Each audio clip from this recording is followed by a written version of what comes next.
valoroasă împărțea lui Dumnezeu, la fel și noi, am folosit o babă de muștar spărtământ și vouă ce micuțel și totuși ce lucru mare poate să iasă din el.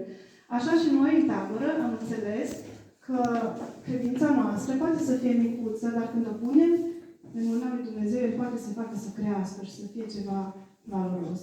La fel, cuvântul lui Dumnezeu în inima copiilor poate să crească și să devină ceva glorios. Și noi credem din toată inima că acești copii care noi îi vedem aici sunt foarte valoroși. Pot fi ei unii dintre ei mai mici, dar și când vor crește, ce ne-am bucurat de ei. Așa sperăm noi toți părinții. Dacă vreți, puteți să mâncați bobița de muștar, dacă nu puteți să faceți ce doriți, dacă o să mâncați pe nu o să se observe.